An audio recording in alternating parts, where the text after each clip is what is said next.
বিএনপির চেয়ারম্যান হিসেবে দায়িত্ব গ্রহণ করলেন তারেক রহমান। স্থগিত তারেক রহমানের উত্তরবঙ্গ সফর।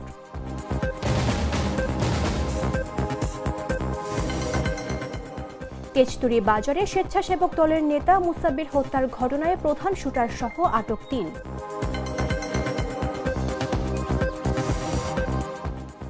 মুন্সিগঞ্জে পূর্ব শত্রুতা ও আধিপত্য বিস্তারকে কেন্দ্র করে দুই পক্ষের সংঘর্ষ, আহত অন্তত ১৫।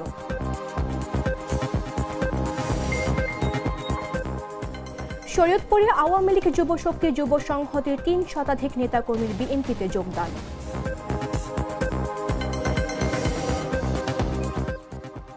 এবং ২২ বছরের খরা কাটিয়ে দাপুটে পারফরম্যান্সে আফ্রিকা কাপ অব নেশনসের সেমিফাইনালে মরক্কো।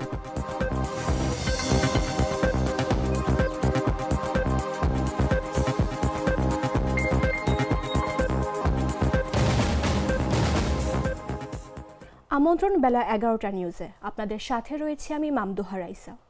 মশলা বদলে ফেলেছি, এবার আপনিও বদলে ফেলুন। একবার প্রাণ গুঁড়া মশলা ব্যবহার করেই দেখুন।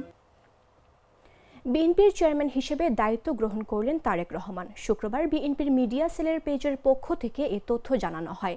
বিএনপি চেয়ারপারসন ও সাবেক প্রধানমন্ত্রী বেগম খালেদা জিয়ার মৃত্যুজনিত কারণে দলের চেয়ারম্যান পদটি শূন্য হয়। এর পরিপ্রেক্ষিতে দলটির গঠনতন্ত্র অনুযায়ী জাতীয় স্থায়ী কমিটির এক সভা অনুষ্ঠিত হয়। সভায় সর্বসম্মতিক্রমে শূন্য পদে আনুষ্ঠানিকভাবে বিএনপির চেয়ারম্যান হিসেবে তারেক রহমানকে দায়িত্ব দেওয়া হয়। এর মাধ্যমে তিনি দলীয় গঠনতন্ত্র অনুসারে বিএনপির চেয়ারম্যান হিসেবে দায়িত্ব গ্রহণ করেন। শুক্রবার রাত ৯:৩০টায় গুলশানের বিএনপি চেয়ারপারসনের রাজনৈতিক কার্যালয়ে স্থায়ী কমিটির এই বৈঠকে অনুষ্ঠিত হয়।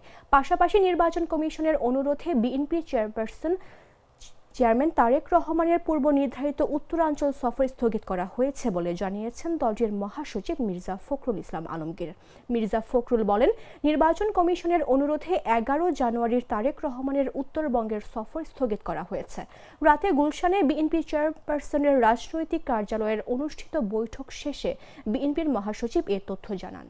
জাতীয় স্থায়ী কমিটি ইতিমধ্যেই আমাদের দলের গঠনতন্ত্র অনুযায়ী দলের ভারপ্রাপ্ত চেয়ারম্যান জনাব তারেক রহমান চেয়ারম্যানের দায়িত্ব গ্রহণ করায় সন্তোষ প্রকাশ করেছে এবং চেয়ারম্যান দল পরিচালনার ক্ষেত্রে যেন সফল হতে পারেন সেই জন্য সবাই দোয়া করেছে। প্রিয় সাংবাদিক বন্ধুগণ, এর পরের যে সিদ্ধান্ত আমরা নিয়েছি, এই সিদ্ধান্তটি হচ্ছে নির্বাচন কমিশনের অনুরোধে বাংলাদেশ জাতীয়তাবাদী দলের চেয়ারম্যান জনাব তারেক রহমান আগামী ১১ জানুয়ারি ২০২৬ থেকে জাতীয় নেতা মৌলানা আব্দুল হামিদ খান ভাসানী ও ২০২৪-এর ছাত্রগণ অভ্যুত্থানে শহীদ আবু সাইদ সহ অন্যান্য শহীদদের প্রতি শ্রদ্ধা জানানোর জন্য তাদের কবর জিয়ারত এবং কিছু পারিবারিক দায়িত্ব পালনের জন্য দেশের উত্তরাঞ্চলের কয়েকটি জেলা সফর করবেন বলে সিদ্ধান্ত নেওয়া হয়েছিল।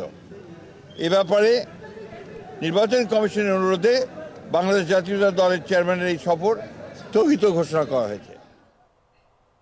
রাজধানীর কাউরান বাজারের তেজতুরী বাজারে স্বেচ্ছাসেবক দলের নেতা আজিজুর রহমান মুসাব্বির হত্যার ঘটনায় পুলিশ প্রধান শুটার সহ ৩ জনকে আটক করেছে। শুক্রবার গভীর রাতে মানিকগঞ্জ এবং গাজীপুর জেলার অভিযান চালিয়ে ঢাকা মেট্রোপলিটন পুলিশের গোয়েন্দা শাখার একটি দল তাদের আটক করেছে। ডিবির একজন শীর্ষ কর্মকর্তা এ তথ্য নিশ্চিত করেন। তিনি বলেন, অভিযুক্ত শুটার জিনাত এবং সন্দেহভাজন পরিকল্পনাকারী বিল্লাল সহ ৩ জনকে আটক করা হয়েছে। তিনি আরও বলেন, গ্রেফতারকৃত তৃতীয় ব্যক্তি এই দুজনের সহযোগী বলে ধারণা করা হচ্ছে।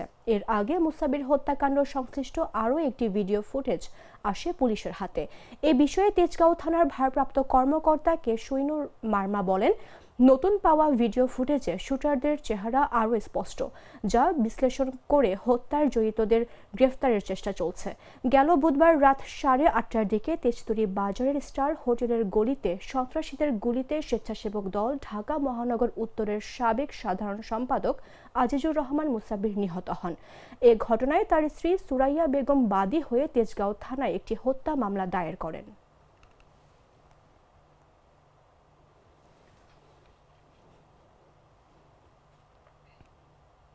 রাত নামলেই আতঙ্কে বদলে যাচ্ছে শহর। গুলির শব্দ, খুন আর ছিনতাইয়ে আতঙ্কিত সাধারণ মানুষ। এমন পরিস্থিতিতে অবৈধ অস্ত্র ও সন্ত্রাস দমনে শুরু হয়েছে অপারেশন ডেভিল হান্ট ফেজ 2। পুলিশি তৎপরতা বাড়লেও প্রশ্ন একটাই, দেশের নিরাপত্তা কি ফিরছে নাকি শেষ পর্যন্ত জিতে যাচ্ছে ভয় বা আতঙ্কই? বিস্তারিত তুষার ইসলামের রিপোর্টে।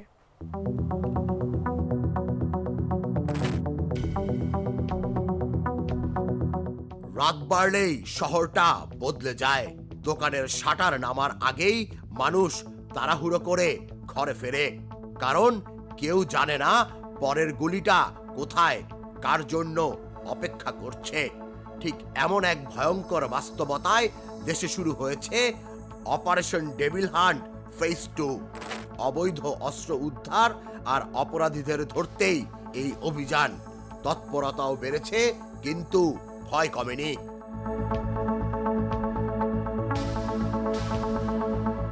11 ডিসেম্বর নির্বাচনের তফসিল ঘোষণার পরদিনই রাজধানীতে সিনেমার দৃশ্যের মতো আততায়ীর গুলিতে লুটিয়ে পড়েন ইনকিলাব মঞ্চের মুখপাত্র শরীফ ওসমান হাদী। চিকিৎসাধীন অবস্থায় তার মৃত্যু যেন সবাইকে কাঁপিয়ে দেয়। 1 মাস না যেতেই আবারও গুলির ঘটনা।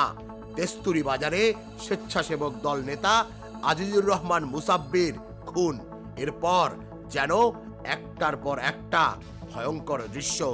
নতুন বছর শুরুর কয়েকদিনেই 9টি চাঞ্চল্যকর হত্যাকাণ্ড। একদিনে 3 জেলা যশোর, চট্টগ্রাম, নরসিংদীতে 3 জন গুলিতে নিহত।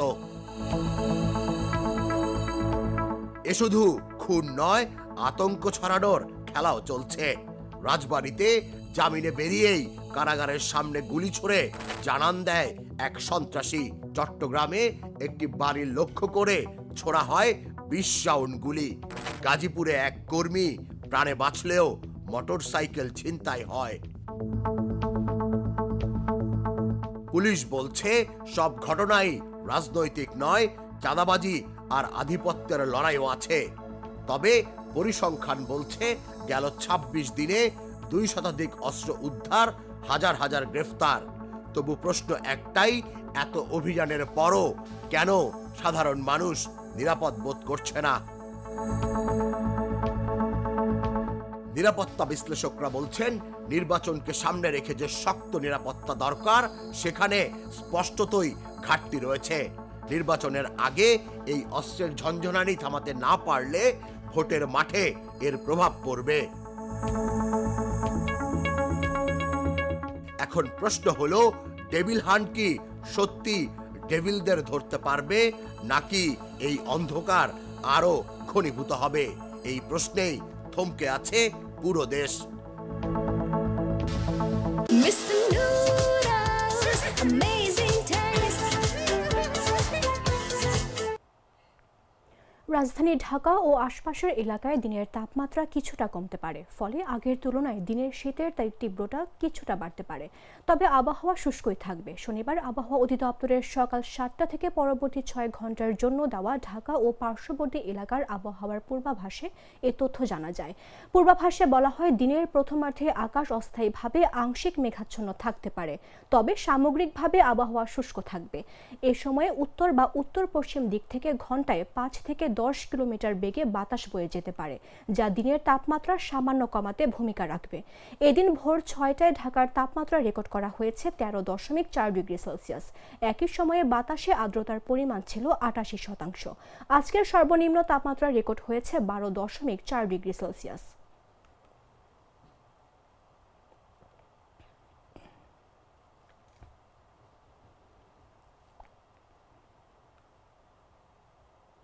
মুন্সিগঞ্জের সিরাজদিখানে পূর্ব শত্রুতা ও আধিপত্য বিস্তারকে কেন্দ্র করে 2 পক্ষের মধ্যে কয়েক দফা সংঘর্ষের ঘটনা ঘটেছে। এতে টেটাবিদ্ধ সহ অন্তত 15 জন আহত হয়েছেন। শুক্রবার উপজেলার লতবদি ইউনিয়নের দোসরপাড়া গ্রামে এ সংঘর্ষের ঘটনা ঘটে। সংঘর্ষের ঘটনায় গুরুতর আহতদের মধ্যে টেটাবিদ্ধ হয়েছেন 5 জন। এ ঘটনায় আহতদের উদ্ধার করে ঢাকার মিটফোর্ড হাসপাতালে ভর্তি করা হয়েছে। এছাড়া অন্যান্য আহতরা স্থায়ীভাবে প্রাথমিক চিকিৎসা নিয়েছে বলে জানিয়েছে পুলিশ। এদিকে দুই পক্ষের সংঘর্ষের পর দোসরপাড়া গ্রামে উত্তেজনা বিরাজ করছে। পরিস্থিতি নিয়ন্ত্রণে এলাকায় অতিরিক্ত পুলিশ মোতায়েন করা হয়েছে। পুলিশ ও স্থানীয়রা জানায়, দোসরপাড়া গ্রামের কাশেম মোল্লা ও শুকুর মোল্লার সমর্থকদের মধ্যে দীর্ঘদিন ধরে জমি সংক্রান্ত বিরোধ ও আধিপত্য বিস্তার নিয়ে বিরোধ চলছিল। শুক্রবার সকালে তুচ্ছ ঘটনাকে কেন্দ্র করে উভয় পক্ষের মধ্যে কথা কাটাকাটি শুরু হয়। এক পর্যায়ে তা সংঘর্ষের রূপ নেয়। প্রায় 1 ঘণ্টা ব্যাপী সংঘর্ষের উভয় পক্ষ দেশীয় অস্ত্র নিয়ে একে অপরের উপর হামলা চালায়।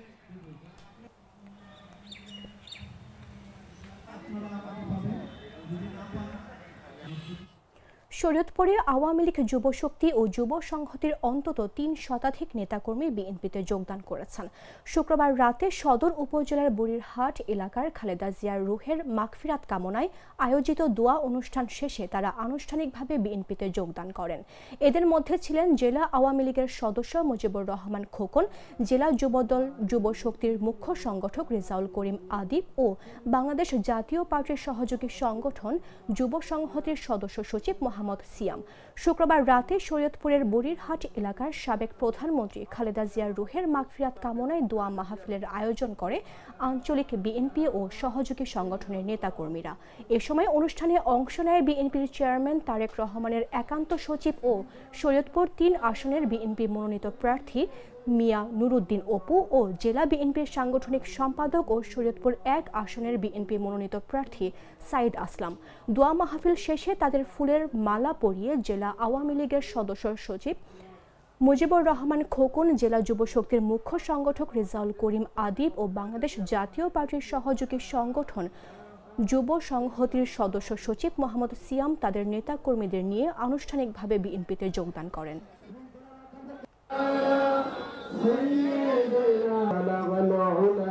বাংলাদেশ জাতীয়তাবাদী দলে তাদেরকে আমি অন্য দলে ছিল, আমি দলের কথা বলবো না। তিনি আজকে আমাদের বিএনপির আদর্শে অনুপ্রাণিত হয়ে বাংলাদেশ জাতীয়তাবাদী দলে তিনি আমাদের দলে জয়েন করলেন। এই জন্য আমরা তাকে সবাইকে সবার পক্ষ থেকে তাকে অভিনন্দন এবং শুভেচ্ছা জানাই। টাঙ্গাইলের প্রাথমিক শিক্ষক নিয়োগ পরীক্ষার প্রশ্নপত্র ফাঁস চক্রের 5 সদস্যকে গ্রেফতার করেছে র্যাব। শুক্রবার সকালে র্যাব 14 এর কোম্পানি কমান্ডার কাউসার বাঁধন এর তথ্য নিশ্চিত করেন। কাউসার বাঁধন বলেন, বৃহস্পতিবার দিনগত রাত ঢাকায় প্রশ্নপত্র জড়িত চক্রের একজনকে গ্রেফতার করে। পরে তার দেওয়া তথ্যের অনুযায়ী জানতে পারি এ চক্রের আরও সদস্য রয়েছে। পরে গ্রেফতার ব্যক্তির তথ্য অনুসারে র্যাব সদস্য অভিযানে নামে। পরে অভিযানে চালিয়ে চক্রের 5 সদস্যকে গ্রেফতার করা হয়।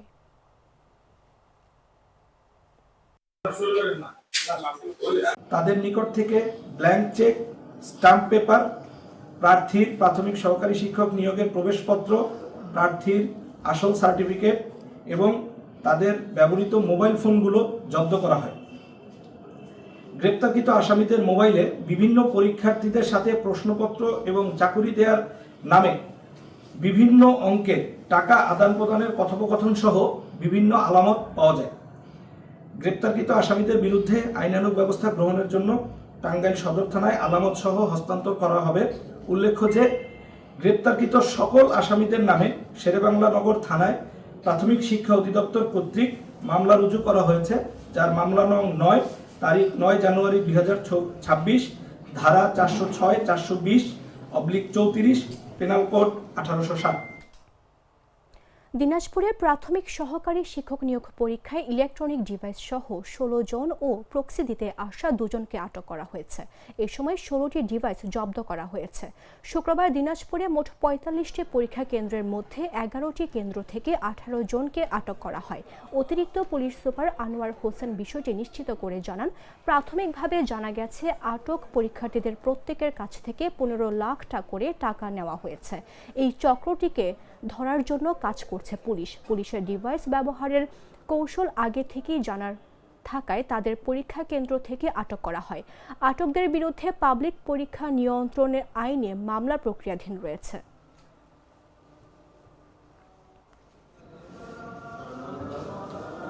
আপনারা জানেন যে 11টি সেন্টার থেকে সর্বমোট 16টি ডিভাইস উদ্ধার হয়েছে এবং 18 জন আসামি বলবো না, আমরা এখন সাসপেক্ট বলি, বা এই অফেন্সের সাথে কানেক্টেড আমরা বলতে পারি, যে 18 জন সদস্যকে আমরা গ্রেপ্তার করতে পেরেছি। এর মধ্যে পরীক্ষার্থী যেমন রয়েছে বেশিরভাগ অংশে, আর ঠিক একই সাথে এর সাথে অর্থাৎ পরীক্ষার এই যে অসাধু পন্থা অবলম্বন করতে সহায়তা করেছে এরকমও আমরা দু একজনকে ধরতে পেরেছি।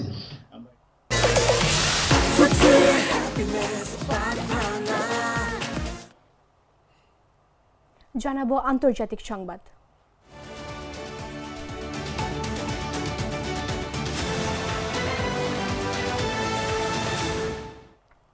এই মুহূর্তে ইরান যেন দাঁড়িয়ে আছে ইতিহাসের এক ভয়ঙ্কর মোড়ে। রাজপথের জনতার গর্জন আর ক্ষমতার অলিন্দে আতঙ্ক।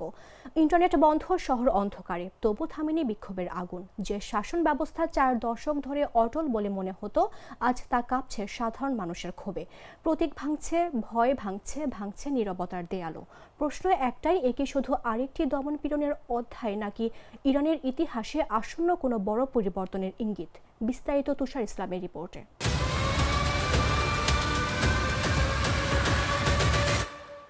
যে সিংহাসন একসময় অটল বলে মনে হতো, আজ তা কাঁপছে মানুষের ক্ষোভের ধাক্কায়।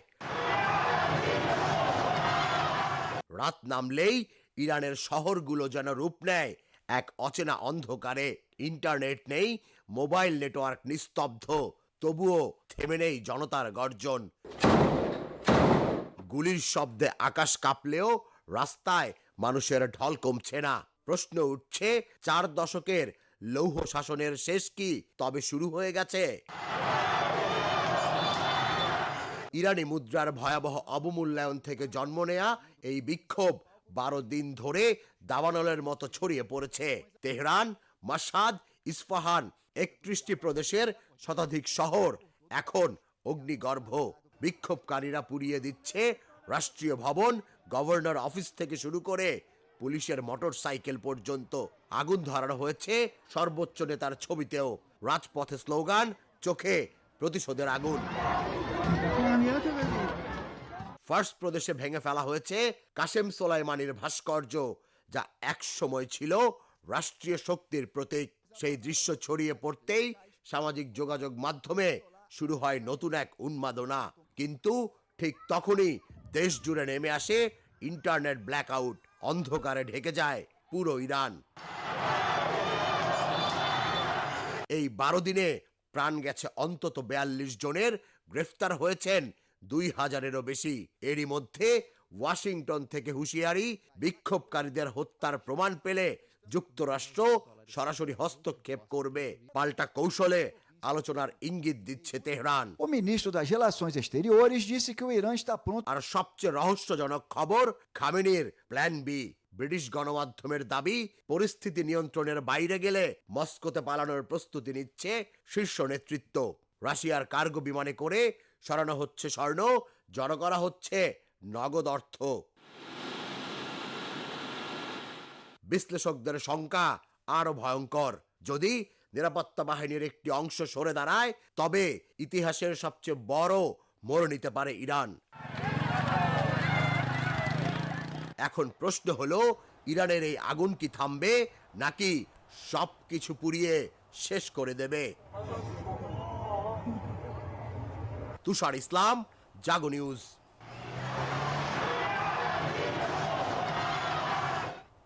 সংবাদ শেষ করব খেলার খবর জানিয়ে।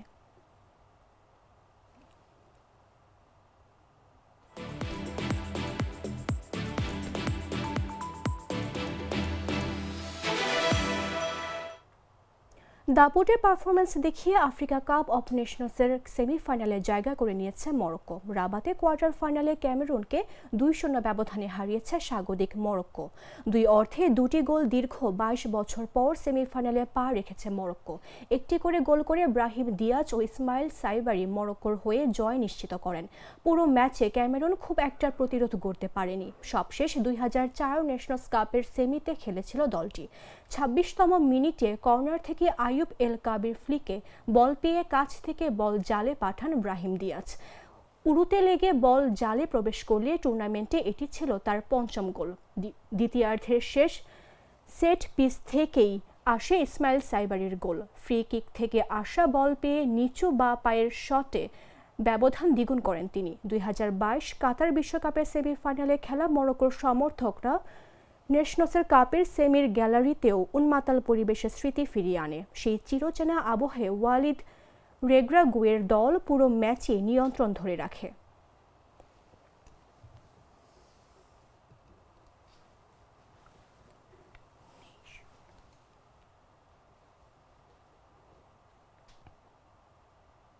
সংবাদ শেষ করার পূর্বে শিরোনামগুলো জানিয়ে দিচ্ছে আরো একবার।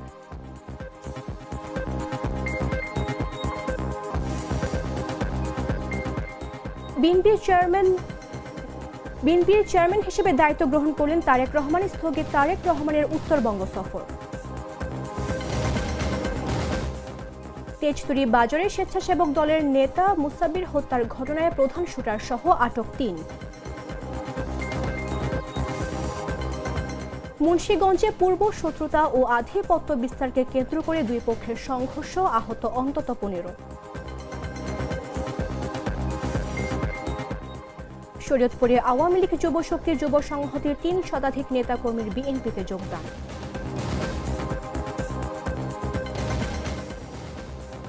এবং 22 বছরের খরা কাটিয়ে দাপুটে পারফরমেন্সে আফ্রিকা কাপ অফ নেশনসের সেমিফাইনালে মরক্কো।